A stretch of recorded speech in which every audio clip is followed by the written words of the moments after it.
Yo, what's going on, guys? Crispy Flakes here. Welcome to Extra Crispy. So if you're anything like me, you absolutely love the NBA offseason, the trade talks, and the rumors and all that stuff, man.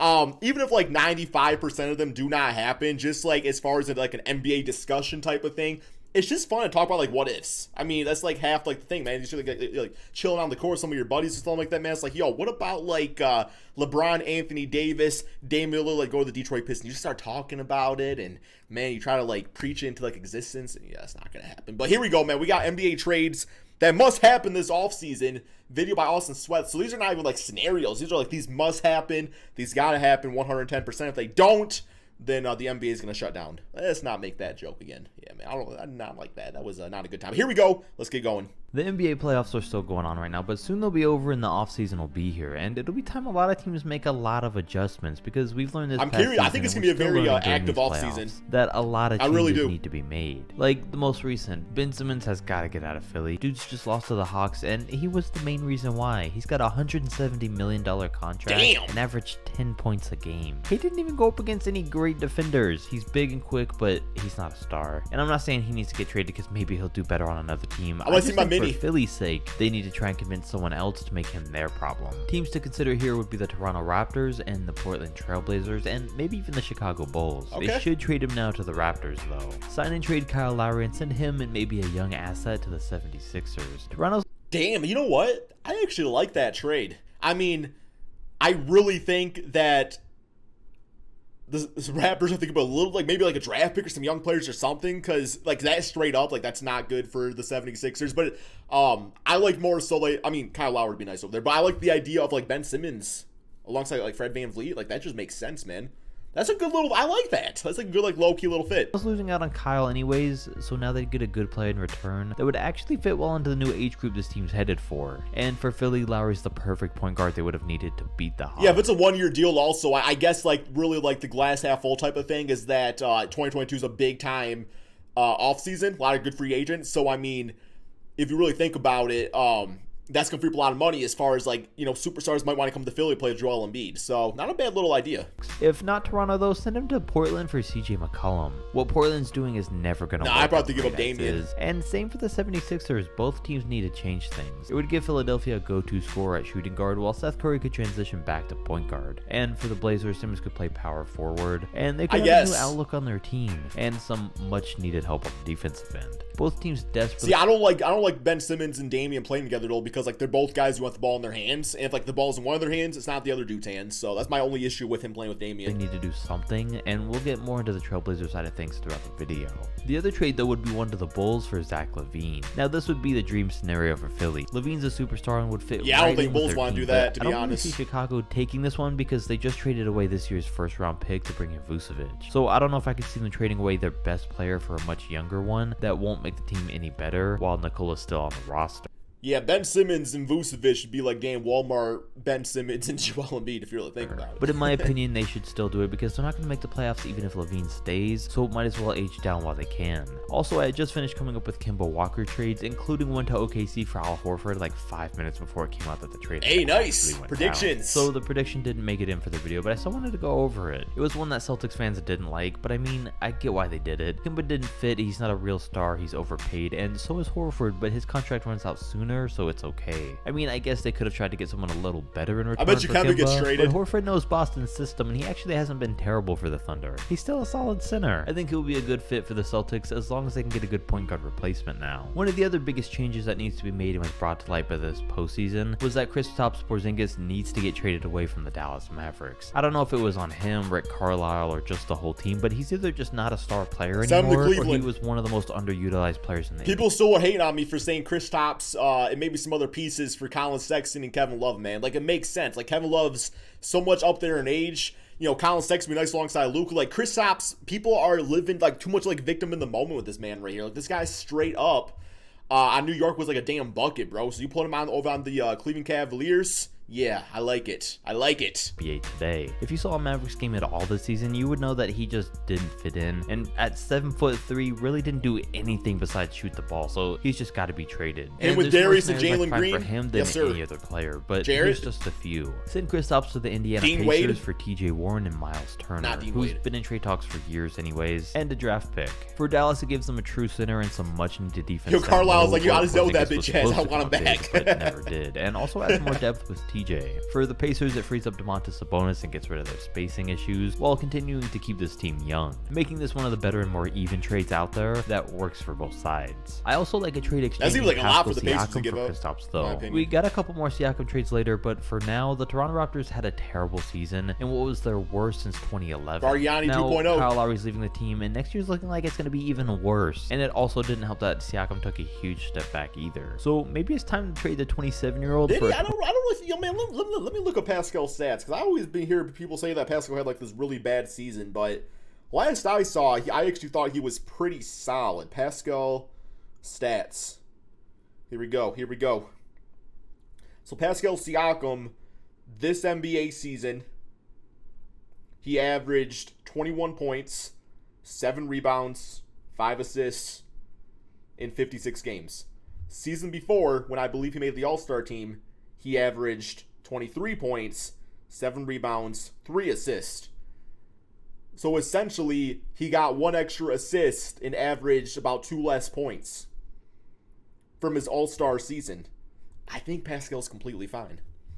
25-year-old Porzingis. For Toronto, it helps them age down and gives them a new opportunity to switch things up with the identity of their team. Besides, Pascal had a lot of frustrations with those in charge last year, so it might just be his time to go anyways. On the other hand, Siakam's a little older to be playing with the 22-year-old Luka, but he was the perfect second option in complement to Kawhi Leonard. Yeah, so that would work nicely. I would love the idea of that. Not the perfect scenario, but I thought it was worth a discussion. No, I like that. Other It's scenarios, a good fit. the one I'd like to see the most would be sending him to the Portland Trailblazers. I'm a fan of Portland, but this year made it clear that whatever they got going on with their team just isn't it. They need to do something, so maybe trading a deal centered around Robert Covington and Yusuf Nurkic for Kristaps is the way to go. They need to switch things up, and there's still hope that the 7'3" sharpshooter was just in a system that wasn't using him right. And if that's so, the Blazers could get themselves another All-Star for a bargain. While Dallas needs a true center and always could Nice use little some big defense, 3. so both problems are fixed here. And I think we can all agree a Porzingis trade should happen. I don't know if people feel the same way about trading Karl-Anthony Towns though, but I think it's 100% past due. He's gone through so many different iterations of this Timberwolves team, and nothing's worked, and they've only gotten worse over time, so he needs to go. A popular trade I've seen recently would be sending him to the New York Knicks. They have valuable draft picks and guys like Mitchell Robinson and RJ Barrett that they could trade if they can get salaries to match. It would give them D'Angelo Russell, Barrett, Edwards, and Robinson in their starting 5, as well as picks for the future. While obviously for New York, it would team Towns up with Julius Randle in the front court, which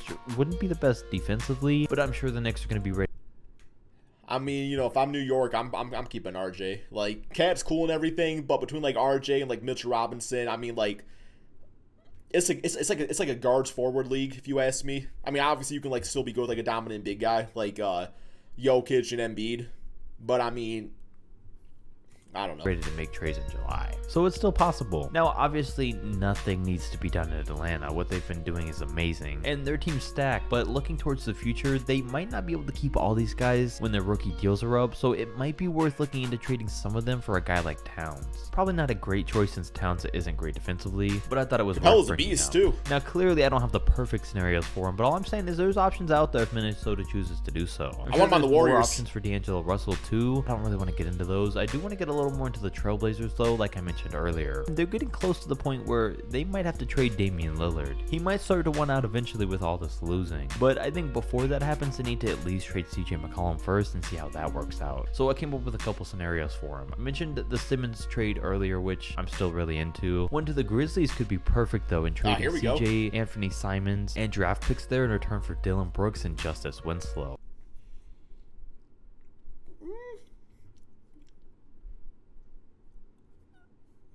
That's interesting.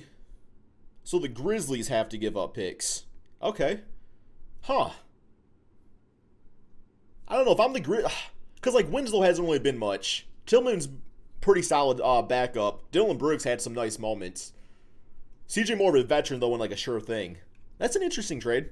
But I don't think Memphis would really be into this one, seeing how good Brooks has been. It's something Portland should try and pull off though, because they could definitely use his defense next to Lillard. And they need something like this, so if it's not Memphis, yeah, I do like the Dylan Brooks Boston a lot. Celtics for them to make a trade like this happen, because they could trade CJ in a deal revolving around Marcus Smart. And it could make sense. Boston's already going to have Horford and Jaylen Brown in the starting lineup, so maybe they want to trade Smart out for some more firepower. Yeah, I like Marcus Smart, but that's not enough of a needle mover for the Portland Trail Blazers. Like, if you're trying to keep Damian happy, I don't think Marcus Smart's enough. On offense. And if they did, it could really work for both sides. Then I don't see this one as likely. It wouldn't be the best for the Toronto Raptors. For the Trailblazers, it'd be the best case scenario to send CJ to the Raptors and get Pascal Siakam in return. His offense, defense, and ability as a second option is something Toss that in would make him Rocco, I'll do thrive it. in a role next to Dame. But I see Toronto headed for more of a rebuild, so I don't know that I can see them trading Pascal for a nearly 30-year-old player. But speaking of him, I came up with a couple more trades for him that the Raptors might want to look at. There's two scenarios that came in mind, with the first being to send him to the Minnesota Timberwolves for Ricky Rubio, Jared Culver, and 2 of their first-round picks that'll be pretty high up. It helps the Raptors build for their future, gives them a young player with potential, and also a point guard to fill in Lowry's spot until they find a better option.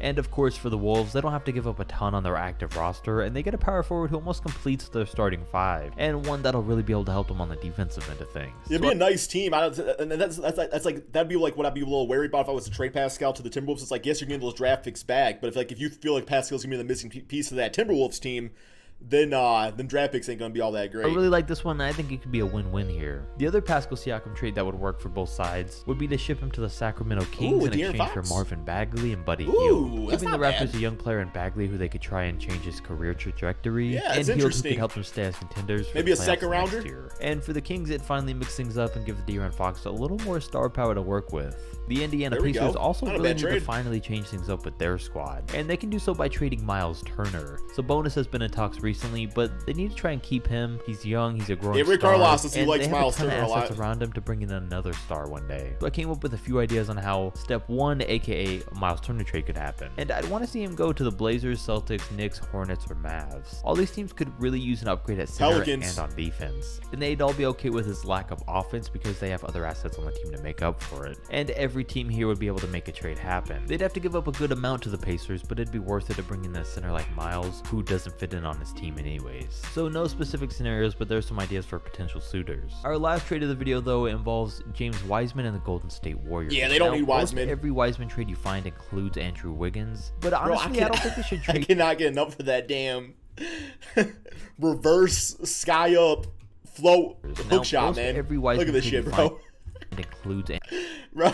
I might see that. Andrew Wiggins. But honestly, I don't think they should trade Wiggins. Like a teardrop floater Andre hook shot role with how much he stepped up on defense, and that's exactly what their starting lineup needs. They don't need to try and trade him away for something better. What'd he say? But Wiseman's just not ready for the playoffs, let alone to be on a championship contending team next year. So they need to trade him, and luckily I found a trade that actually really works. Okay. They should trade Wiseman, Damian Lee, and one of their first round picks this year in exchange for Christian Wood. For the Warriors, Wood's older, he's ready to play, and he'd be the perfect center. Yeah, he wants to contend. They give up on the That's why I went possible to the bright Rockets. future of Wiseman, but Christian's already a bright young player. And this trade would even be good for him, because he signed with the Houston Rockets with the intentions of being on a championship, or at least a playoff team. I like that move. He didn't want to go from a terrible Detroit team to an even worse Rockets team. He wants to contend. And for Houston, it's also good because they get a center who's much younger and fits in much better with the rebuild they desperately need to do, as well as get a draft pick for their future. Wood's talent is just going to get wasted in Houston, so they might as well trade him. I want to hear what you guys think though. Which of these trades? Yeah, really solid trades here. What do you all think, man? Let me know in the comment section below. Thank you all so much for watching,